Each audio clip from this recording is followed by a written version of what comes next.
E é justamente nisso, Pedro, que eu queria agora, né, depois a gente já ter falado sobre esses pontos fortes da seleção norueguesa, e para os pontos fracos. E por que que esse jogo contra a Costa do Marfim foi importante? Porque a Costa do Marfim, como quase todas as seleções africanas, tem uma forma de atacar muito próxima da seleção brasileira, muito fora do futebol latino-americano, né, que é essa jogada individual, essa jogada pelas pontas, velocidade e tal.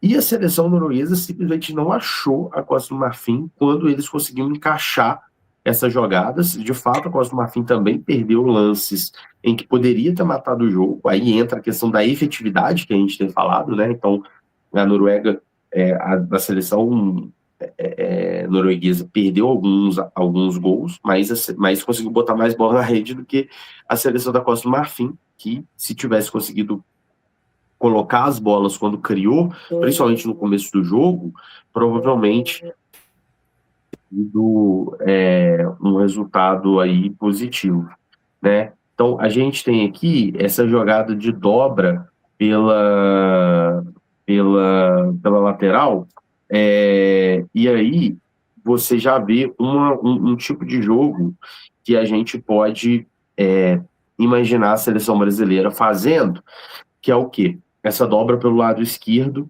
né? Aí você já tem um Vini, né? Vamos imaginar aí um Vini com o lateral fazendo a ultrapassagem. O Douglas Santos fez algumas ultrapassagens no segundo tempo contra o Japão, então isso pode voltar nessa partida contra a Noruega.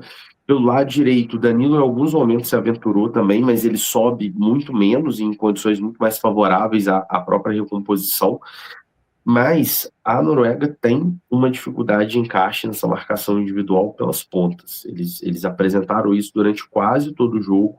Quase sempre o ponta da seleção da Costa do Marfim recebia numa condição de 1 contra 1, que é, obviamente, a condição mais favorável para o atacante driblador, né? Principalmente o atacante que parte para cima, para os dois lados, né? Então, o Vini tanto, assim, tanto quanto o Ryan, eles jogam com a perna trocada, mas eles também fazem jogadas de linha de fundo, né? Eles não fazem aquela jogada só de cortar para o meio e chutar, eles também vão para a linha de fundo. E a gente tem com o São Luís Henrique, que faz mais essa jogada de linha de fundo do que o próprio Ryan.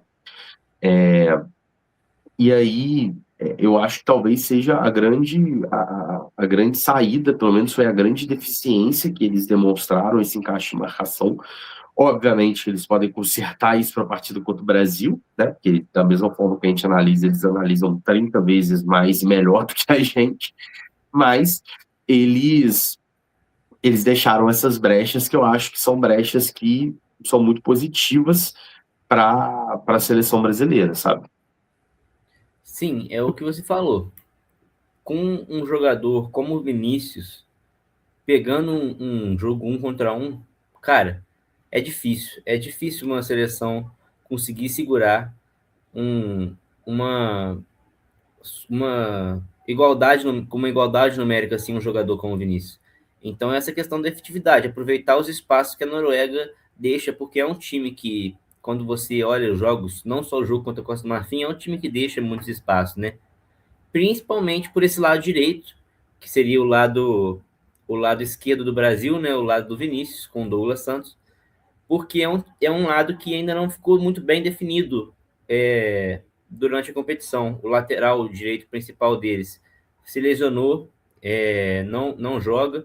Então, desde a lesão, eles estão revezando nomes, cada partida entra um jogador e parece que ainda não encontraram uma unanimidade assim na lateral direita.